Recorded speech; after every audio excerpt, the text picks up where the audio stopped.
그 취지대로 동의가 잘 거의 잘 예. 운영이 안 되고 예. 있으니 매우 언짢으신 것 같고 그거에 대해서 이제 저희가 또 뭐 수익률만 받아먹고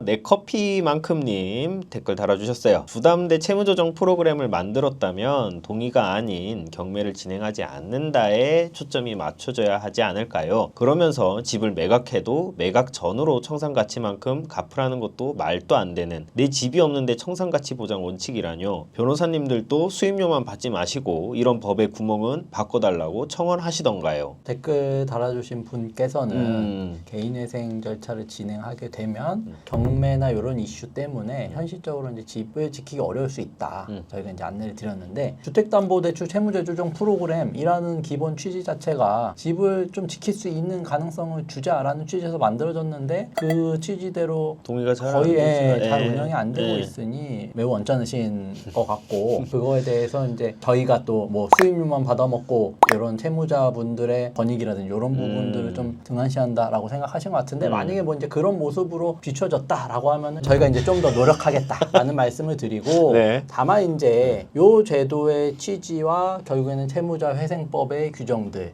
그리고 일단 그걸 넘어서는 민법상의 어떤 뭐 재산권에 관한 사항을 사실 종합적으로 고려할 수밖에 없거든요. 주택담보대출 채무제조정 프로그램인 것 자체가 집을 지킬 가능성을 조금 높여보자라는 취지로 도입된 건 맞습니다.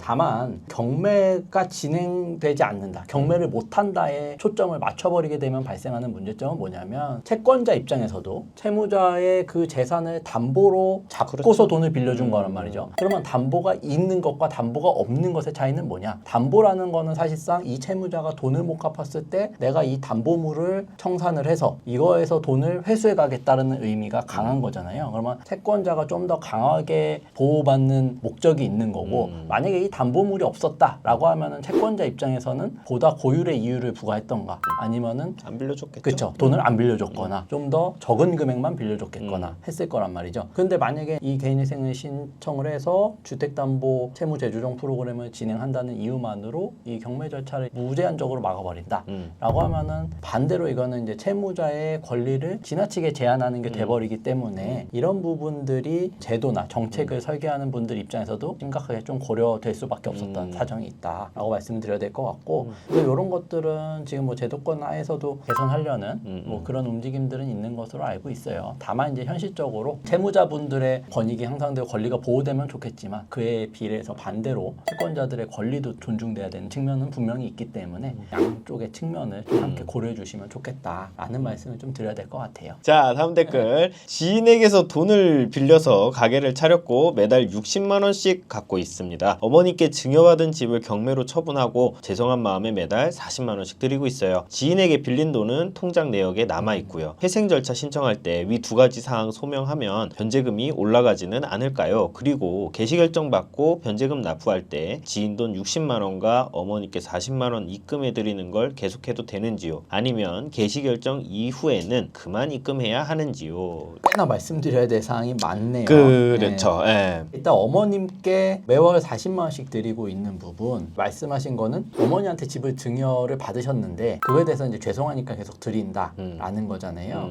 증여를 받았다라는 거는 기본적으로 내 재산으로 내 들어온 재산이죠. 거잖아요. 그러면 내 재산으로 들어온 이상 그게 경매로 넘어갔든 내가 팔았든 어떻게 됐든 이건 일단 내 재산이 된 거란 말이죠. 그거를 과거에 이제 어머니께서 주신 것과 결부시켜서 어머니께 죄송해서 드렸다. 이거는 이제 법원에서 봤을 때 이런 내용으로 소명하신다라고 하면은 재산 은닉이죠, 재산은. 이거 어머니한테 그냥 재산을 주어 버리신 게 되기 때문에 이 부분은 무조건 이제 청산 가치로 잡으라고 할 수밖에 없습니다. 어머니께 이제 만약에 용돈을 드려야 되는 상황이라거나 어머니께서 이제 자산이라든지 생계에 있어서 좀 곤란한 측면이 있어서 도와드려야 되는 상황으로 만약에 이걸 드렸다라고 하면은 일정 부분 이제 자식으로서 부모님께 용돈을 드리는 거는 뭐 또 이제 도리가 될 수 있으니 일정 부분 청산 가치 방어의 여지가 있을지언정 서술하신 것 같이 집을 경매로 처분하고 죄송한 마음에 드렸다라는 걸로 소명이 들어간다면은 이거는 좀 막기 어렵다라는 말씀드려야 될 것 같고 그 다음에 지인에게 돈을 빌려서 매달 60만 원씩 갖고 있다. 요것도 금융권 채무들과 같이 동시에 이렇게 갚아 나가셨다라고 하면 그 상황에서 문제는 되지 않겠죠. 근데 어느 순간부터 내가 채무 초과 상태에서 자금 여력이 안 돼서 금융권 채무 상환은 중단하셨는데 지인분에게만 계속적으로 이거를 갖고 계시다라고 하면 이것도 당연히 편파 변제가 될 수밖에 그렇죠. 없어요. 안분해서 금융권 채무와 같이 갚았느냐 아니면 지인한테만 독자적으로 갚았느냐에 따라서 이것도 독자적으로만 갚은 기간 그 금액은 청산가치 방어가 어렵다.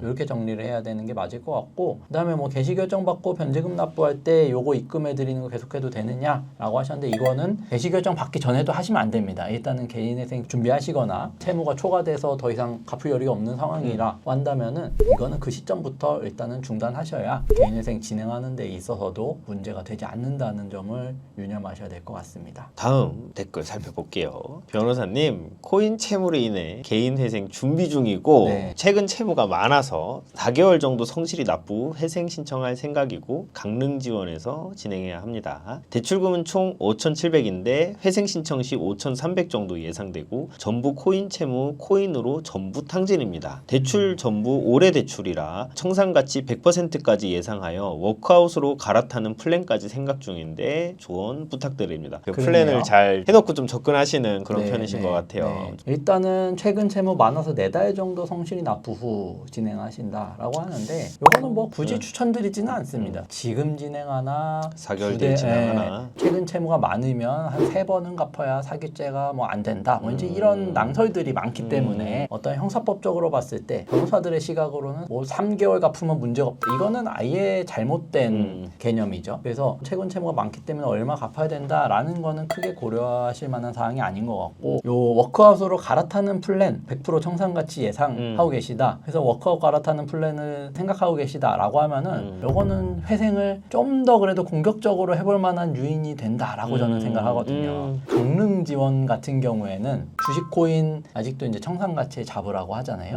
근데 저라면 이렇게 할 것 같아요. 1차적인 플랜은 강릉 아니라 춘천에 일단 춘천으로 집어넣는다. 춘천에 집어넣고 춘천에서 계속 진행이 되면은 제일 좋고 강릉으로 넘어가면 그건 뭐 그거대로 이제 대응을 하는데 일단 그 첫 번째가 될 것 같고 두 번째로는 주식 코인 관련해서 보정이 분명히 나오겠죠. 보정이 나왔을 때 뭐 춘천이나 강릉이나 마찬가지입니다. 어차피 워크아웃으로 갈 플랜까지 갖고 계시다라고 하면 나머지 전국의 회생법원들이 대부분의 지역에 들어서서 주식 코인 손실금은 청산가치에 반영하지 않도록 하고 있는데 유일하게 강릉이라든지 춘천의 일부 재판부만 이걸 계속 반영하도록 한다라고 하면 이것 자체로도 사실은 평등권이라든지 재판 청구권에도 중대한 침해가 있는 거는 분명하거든요. 그래서 그런 접근으로 저는 굉장히 강하게 좀 다퉈볼 것 같아요. 왜냐하면 채무자분들이 이제 그런 다툴 만한 상황이나 유인이 있더라도 이제 못 다투는 이유 중에 하나가 네, 기각되면 어떡할까? 내 사건 잘 처리 안 되면 뭐 최악의 경우 기각된다 하더라도 저는 이제 뭐 항고 뭐 이렇게까지 다투면 궁극적으로는 유리한 방향으로 받아볼 수 있다라는 생각이 들고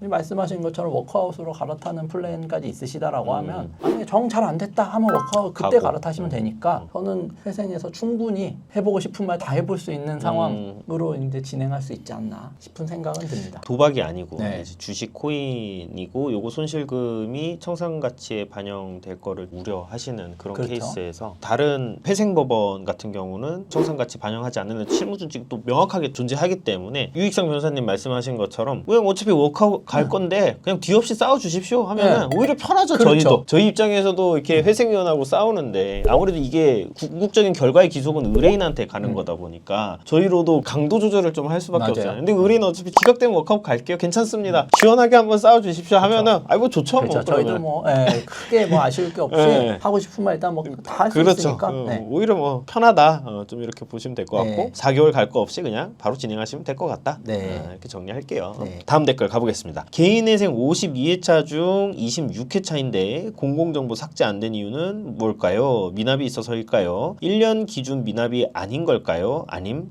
누락인가요? 결론부터 말씀드리면 미납이 있어서다라고 말씀드려야 될 것 같아요. 삭제 대상과 삭제 기준은 헷갈리시면 안 됩니다. 삭제 대상은 어쨌든 인가 후 1년이 1년. 된 사람들 대상이고 삭제 기준은 삭제하는 그 시점에 미납이 없어야 되거든요. 그러니까 미납이 1년만 없으면 괜찮다는 게 아니라 그 시점 기준으로 미납이 없어야 삭제가 되는 거니까 미납이 있으시다라고 하니까 그 미납된 금액이 해결이 된다라고 하면 차후에 이제 법원이 다시 검토를 할 때 그때 이제 삭제가 되실 거다라고 보는 게 맞을 것 같아요. 다음 댓글 댓글 가보도록 하겠습니다. 안녕하세요. 조금 헷갈리는 게 좀 있어서요. 접수 후 3개월 동안은 돈을 모을 수 있는 건가요? 2개월 동안인가요? 요거 정확히 말씀드리면 한 2개월 반 정도? 반 정도. 한 접수 후 80일, 뭐 90일 이렇게 말씀드려야 될 것 같거든요. 개인회생 신청서를 접수를 하면 그때로부터 60일에서 90일 이내에 법원에 첫 변제금을 내야 되는데 대부분의 사무실에서는 90일에 근접한 시점으로 첫 변제금을 납입하게 날짜를 지정해서 내거든요. 그러니까 한 89일, 88일 이런 정도의 여유가 있다라고 하면 거의 뭐 3달에 근접한 건데 엄밀하게는 딱 3달이 정확하게 맞아떨어지는 거 아니죠. 일반적으로는 한 2달 반 뭐 이런 정도의 이제 여유가 있고 그때에는 법원에 돈을 내지도 않고 채권자들한테 변제도 이루어지지 않으니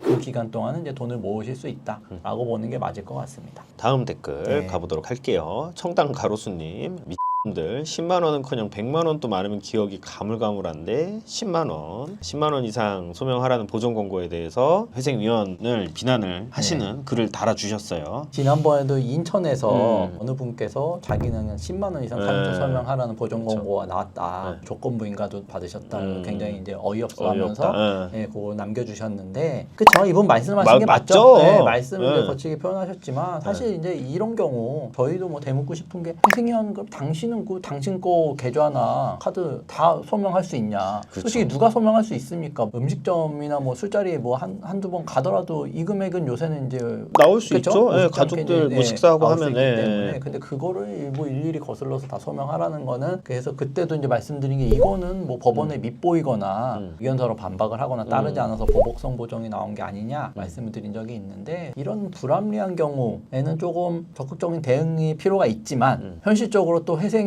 일단은 하라고 했으니까. 의견으로 네. 보고서를 올려버리고 판사도 그걸 기계적으로 따라버리면 뭐 항고심, 2심에서 이거를 뒤집을 수 있을지언정 어쨌든 그 시간이 오래 소요됨 그리고 그 과정에서 어떤 정신적인 피로도 이런 부분들이 분명히 타격이 이제 있을 수밖에 없기 때문에 가급적이면은 뭐 보복성 보정이라 하더라도 따르는 해야죠. 건 불가피할 수밖에 없다라는 말씀도 드려야 될 것 같아요. 사실 10만 원 정도 되면 상당 부분 누락시켜도 누락되는지도 모를 것 같아요. 사실 그렇죠. 네, 금액이 워낙 작아서 어쨌든 보정이 나온 이상 따라야 되는 부분은 또 있다 보니 회생위원님들께서 실생활에 어떤 그런 걸 좀 고려하셔서 네. 좀 합리적인 수준에서 좀 보정을 내주시면 좋겠다. 좀 그런 말씀을 드리고 네, 싶네요. 맞습니다.